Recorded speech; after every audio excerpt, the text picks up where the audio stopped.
I might lose track of exactly how many jobs I have if I'm balling out of control, but I have never lost a job and thought that I gained one. That is, I can tell you this, that has never happened. Unless that's the story you tell people when you come back home. And maybe that might be the story you're going to have to tell people when you come back home, given that you voted for this man for the economy, and now look at you.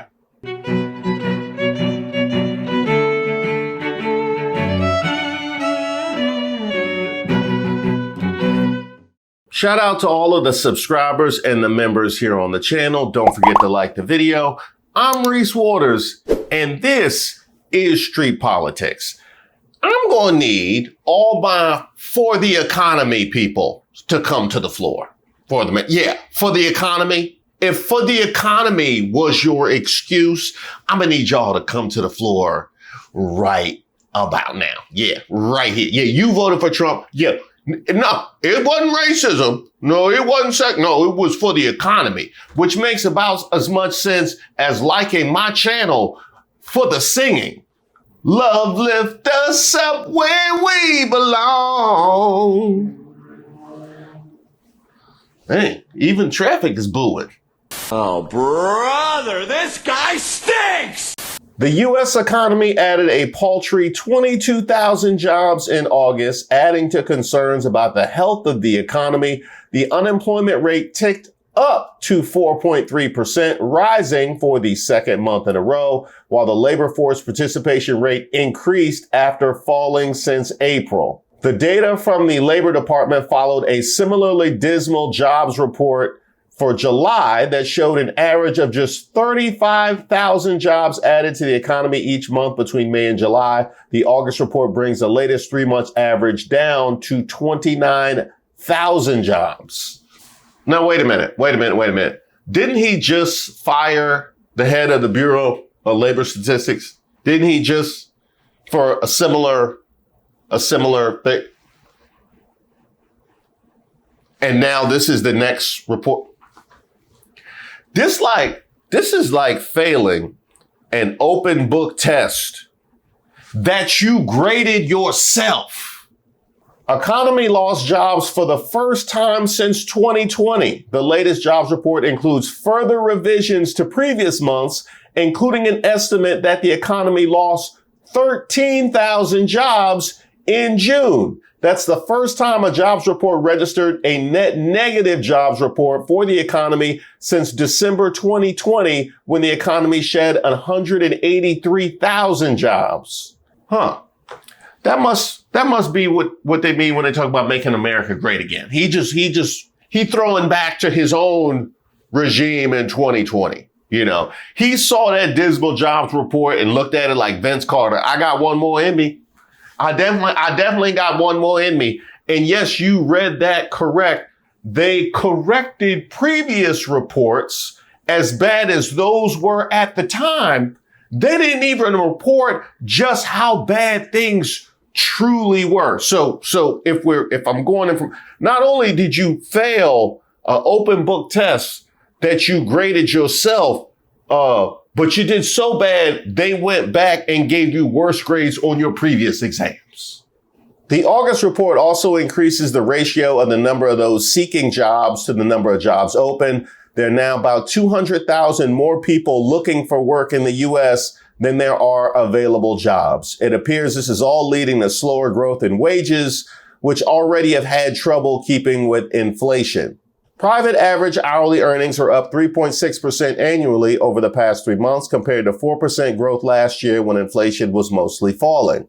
I'm sorry, did you say inflation was falling? Inflation was falling last year under Biden, when he was pointing the finger at Biden, despite him driving the recovery from COVID in 2020, which was the last time we saw a net jobs loss. Businesses for months have complained that Trump's tariff regime is slowing the economy, chiefly by adding uncertainty. The tariffs are a potential drag on the economy since they raise costs for companies selling foreign produced products in the U.S. and for consumers buying them. One more time, MAGA. The tariffs are a potential drag on the economy since they raise costs for companies selling foreign produced products in the U.S. and for consumers buying them. And that from conservative leaning The Hill. Huh? Oh, you want to see more from conservative media? Oh, I've been waiting to show you this. Here, private payrolls coming in. The expectation was 75,000. We got 38,000. And there was a loss of 16,000 jobs in government, which I think Lauren mentioned. But again, that 22,000 number, Charles, it's a weaker than expected number. And these revisions are pretty brutal. Yeah, extraordinarily. Gone through. I mentioned healthcare, 31,000. The 12-month average is 42,000. That had been obviously a massive driver, and we know the demographic situation there. Just a little disappointed. Manufacturing was hoping to maybe see something there. But it's just, I think for the most part, if there was a whisper number, and I'm sure there was, this might be right where the whisper number is. And this is a sweet spot, I think, from the market's perspective. You can see the major averages are moving higher. It's not so bad that we're thinking recession, but it's bad enough that we think maybe the Fed could be much more accommodative beyond September. Why he sound like the losing coach? Why he sound, that's not, it wasn't what we wanted to see. I'll be honest. We weren't prepared and they were all over us out there, but I think I need to elevate above a whisper because we reached a whisper point. And I can't be whispering no more. It's time to start yelling, because we gotta take some accountability in here. Huh? Oh, I said accountability. Oh, we don't do that? And also, too, Jody Biley, labor force participation rate, 62.3%. Your reaction? Yeah, so we're not seeing much movement in that number, which is disappointing. And surprising, to be honest with you, Cheryl, because we're seeing that there is starting to be some increase in the weekly jobless claims. And so I like to look into that number and say, are we seeing more people say they want to participate in the workforce? I also think this report is a little bit more of the same. The jobs are in healthcare, they're in leisure and hospitality. We've lost jobs again in the professional business service sector. We've lost jobs in this report in the temporary help sector, which is not a good sign.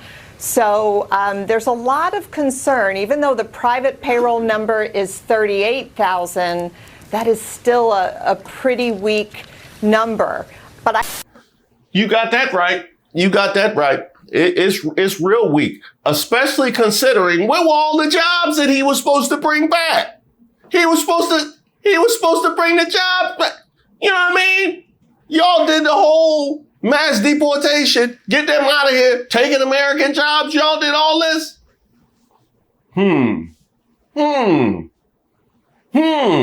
Cause you think that those would be some jobs open now, wouldn't it? Huh? Wouldn't that be some jobs open? Disappointing jobs data, only 54,000 private sector jobs added, and look at this, the yield on the 10-year Treasury below 4.2%. The 2-year down around 3.61%, yields down. Yep, I sure do. 22,000 jobs added in the month of August. That was much less than the expectation of 75,000, guys. The July number was revised. I will get to revisions in a moment. Unemployment rate coming in as expected, 4.3%. So that would be higher than July's 4.2%. Again, 22,000 jobs added in August. Let me get you the revisions because this is what everybody is focused on. For June and July together, combined 21,000 jobs lower than previously reported. I'll categorize that now. So you see for June, it was revised down by 27,000, getting you to negative 13,000, and the change for July up by 6,000, getting you to 79,000. Wait a minute. One more time. So the month where jobs were lost for the first time since the pandemic, that was a revision?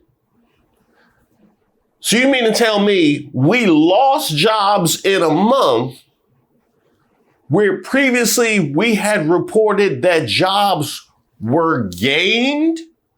This some old bullshit. I can't do that one. I can't do that one, Mac. Hey, hey, I might lose track of exactly how many jobs I have if I'm balling out of control, but I have never lost a job and thought that I gained one. That is, I can tell you this, that has never happened. Unless that's the story you tell people when you come back home. And maybe that might be the story you're going to have to tell people when you come back home, given that you voted for this man for the economy, and now look at you. My workers voted for Trump. Now they're absorbing the impact. In an op-ed published by the Washington Post on August 29th, Green Bay, Wisconsin-based Sachin Shivaram, chief executive of the Wisconsin Aluminum Foundry, details the negative effects that Trump's tariffs are having on the blue-collar workers he employs. Those workers, according to Shivaram, overwhelmingly voted for Trump in 2024 and are now being hurt by his economic policies. Quote, "It's a hard truth that some kinds of manufacturing are never going to come back to the United States, and no amount of protective tariffs will change that," the aluminum executive argues. "The truth is ignored at great peril for American workers. American manufacturing workers don't ask for much: a fair wage, steady work, and the dignity of knowing their job matters. At the aluminum foundry in Wisconsin, where I am the chief executive, those jobs start at $27 an hour with a pension, childcare stipend, and the security of long-term employment. Many of our people have built careers here, sending kids to college, buying homes, and retiring with pride. They're exactly the kind of workers President Donald Trump says he wants to help. On that, we agree." I'm your Lakeshore neighborhood reporter, Abby Hamachek, standing outside the Wisconsin Aluminum Foundry, where the CEO tells me President Trump's latest tariffs are a hit to both his company and the community.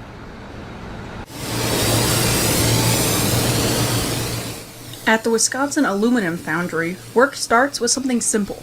We buy aluminum and we buy sand, and then humans transform that, those simple elements into something complex. But leaders here say 50% tariffs on imported aluminum are raising costs and creating a decrease in demand. It has affected jobs already. We've had layoffs, not within the past year here in Manitowoc, but at our facilities in Iowa and Indiana. We've laid off probably about 150, 200 people just because demand is down. CEO Sachin Shivaram says making the metal takes incredible amounts of energy. The foundry uses imported aluminum, something he says is cheaper in other countries. Primary aluminum is something that's always going to be imported into the United States, no matter what kind of tariffs you put on whatever it is.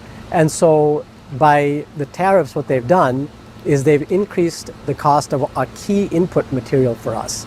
Shivaram says that means American companies like this one start at a disadvantage, and he says it's slowing hiring.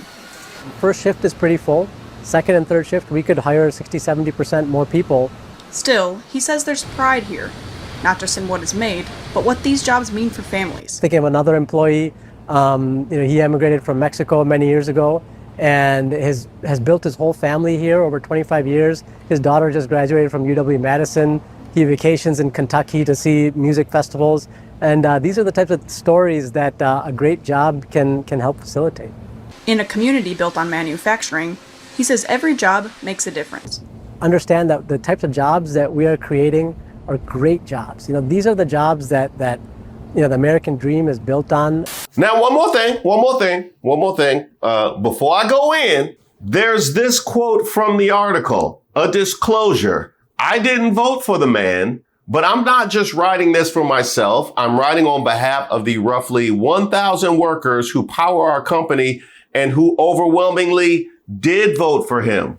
One reason I know that is because in 2020, we hosted then candidate Joe Biden at our factory in Manitowoc, Wisconsin, and a substantial number of our workers turned up in red MAGA hats, spoiling many a photo op. They made sure management and ownership knew how they felt.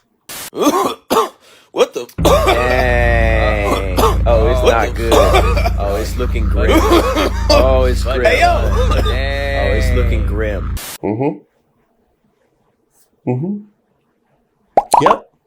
Yep.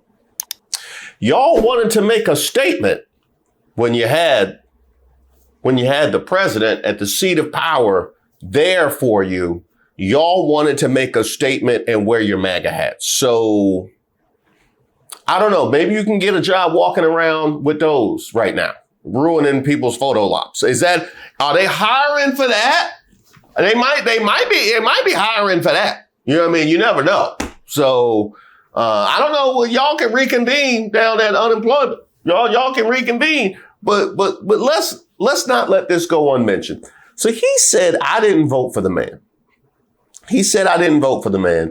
He also apparently had access to have the president come in and be able to interface. You know, what all was going to happen, I don't know, but at least he was able to interface with him at that point in time. So he knew exactly what it was, but y'all stubbornly demanded to be catered to in that moment. So how am I supposed to receive you now? How am I supposed to receive, but the economy, how am I supposed to receive you becoming, what do they call it? Collateral damage. Yeah. How am I supposed to receive you becoming collateral damage, right? Because you would only actually be collateral damage if the actual people that you were looking to hurt were elsewhere, which wouldn't be the case unless you had set out to hurt some people. Now, wouldn't it? Yeah, that would be right. So as somebody that happens to be a member of a group that you look to hurt all the time,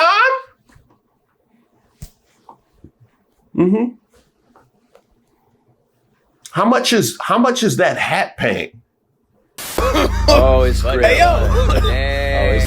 But wait, there's more. Texas oil giant to lay off a quarter of its staff. Houston-based ConocoPhillips plans to lay off up to a quarter of its workforce as part of a broad restructuring effort by the oil and gas giant. The company will be cutting between 20 and 25% of its staff, including both employees and contractors, a spokesperson told Newsweek.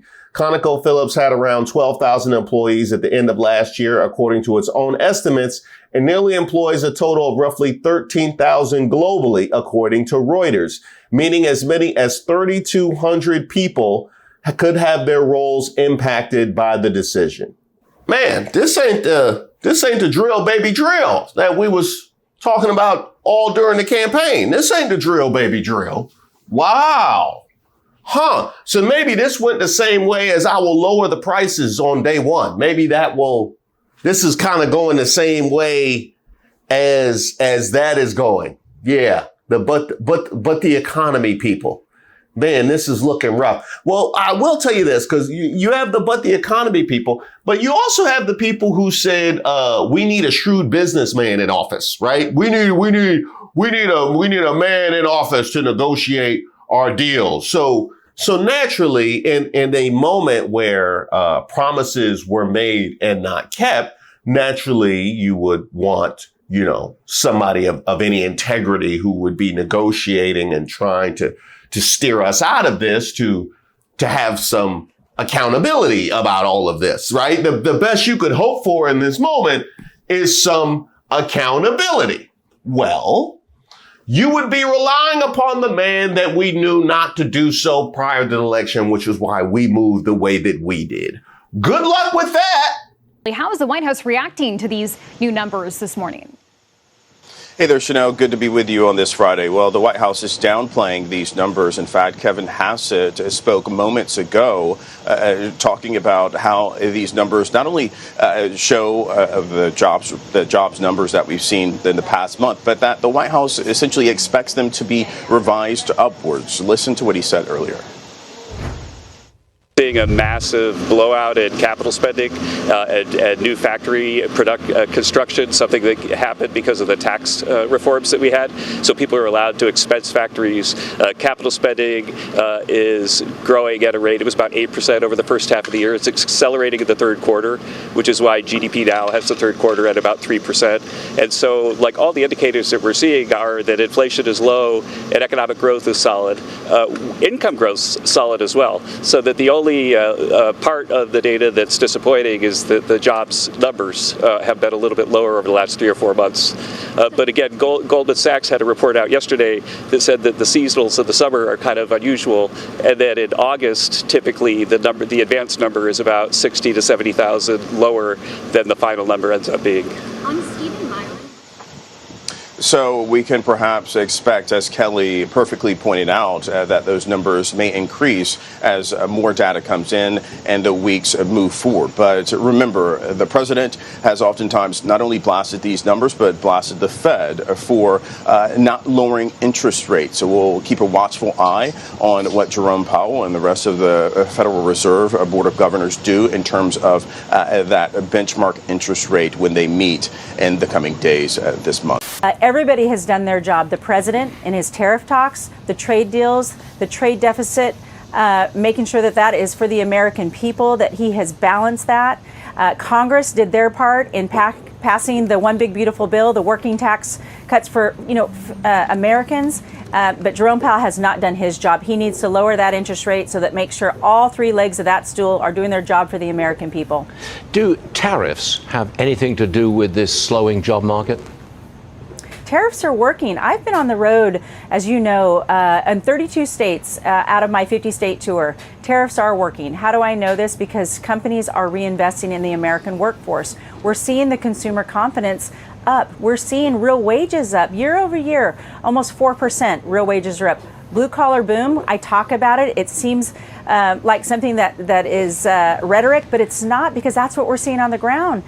Blue collar wages are up 1.4%. Unemployment is still holding steady. Statistically, it's non-existent. So that's the key to the American people, is that we're leaning in, we're doing everything we can for this workforce, and now this is one more thing that the Fed can do, and Jerome Powell hasn't done his job, and the president, that's why he's been so vocal about this. We need those interest rates down. Would you admit to being just a little disappointed by this weakening job market? Well, 22,000 jobs underperformed just a bit, but it's still in the positive. Almost 500,000 jobs have been created since the president took office. Y'all got to holler at her. Yeah, y'all got to holler at her. Yeah, Wisconsin and Texas, hey, she said y'all lying. You know what I mean? She said y'all lying. She had the nerve to say, they asked her, are you at least disappointed? Will you at least say that you were disappointed? It's still in the positive. It's still in the positive. Meanwhile, we ain't lost jobs at all since the last time that y'all were in office. And that entire time you were complaining and pointing the finger that the economy was on fire, but that was still in the positive. Now that's what you want to use. That's like, I bring a D home and I'm like, hey, I finished the test though. You know what I mean? Hey, you see that last question? I put something down there. I finished the test. So, you know what I mean? I got a grade. At least I got a grade. Maga, good luck. Good luck. No, because this is what happens when you empower people with no level of accountability whatsoever, which we understood, and it was disqualifying for us. But now, when you are in need, these are the people that you are expecting to come to your aid. Just an administration with an innumerable number of hands pointing outside of it for the reason for your troubles, which is, honestly, if it's always somebody else's fault, then what you're telling me is somebody else should be in charge, because you don't have no ability to do nothing, apparently. Huh? Oh, because it's Wisconsin. Because I was talking about Wisconsin, so I went with the Green Bay Packers. It's football season, so that's why I went with that jersey. Plus, ain't nobody had more jobs than this man. I mean, my goodness. He just going around. Whatever's clever. That's the kind of mindset you're going to take up. Huh? Yeah, if somebody paying me to throw a ball, I'll be there. Thank you guys so much for watching the video. And I want to give you a quick warning moving forward. You may look at the runtime of my videos and see a 2 or maybe even a 1. Come on now, dog. Come on, man. Boy, ain't no way, boy. I can't do it, player. I can't do it. No, I need a hard 30 because I put you on so that my granny can go to sleep. And I need a hard 30 so that I can sneak out the house. I can't do the 15 and the 20 and the 25. Now that don't work for me. He's out of line, but he's right. Well, I listened to you guys when you told me that you wanted more content. You tripping, bro. You tripping. That don't make sense. That don't make sense. Anybody else? No, that is literally the opposite of what you said. Wait a minute. Are you doing the MAGA thing? He doing the MAGA thing when he say something and he mean the complete opposite. You ain't slick. Wrong. Well, part of my thought process in determining what videos to make is whether or not I can get a whole episode out of it. So in many instances, there are so many videos that could have been made that didn't because I needed them to be a certain length. And quite frankly, that's stupid. And it makes me feel cold on the inside. Congratulations, you played yourself. Not as cold as I'm gonna be if I'm stuck in the house with Granny. I can tell you that right now. Well, look, hey, if you said it's gonna be more content, that means it's gotta be more videos, huh? That's what you said. I'm from around the way. I'm leaving with something. So that means there will be more videos. So there'll be more BOGO days where I release multiple videos on a single day, as I just did this past weekend. So make sure you subscribe to the channel and you turn on your notifications because you won't want to miss these premieres. And I'm also working on an audio feed, which is, by the way, already set up over on Patreon. That's patreon.com/Reese Waters. So those of you that are interested in a podcast format can get that content that way as well. I can work with that. No, I can work with that. Yeah, because I can put on the audio and they can just roll from one episode to the next. So that's cool. So no, we good. But you still ain't told me why your mustache is sitting so far from your lip.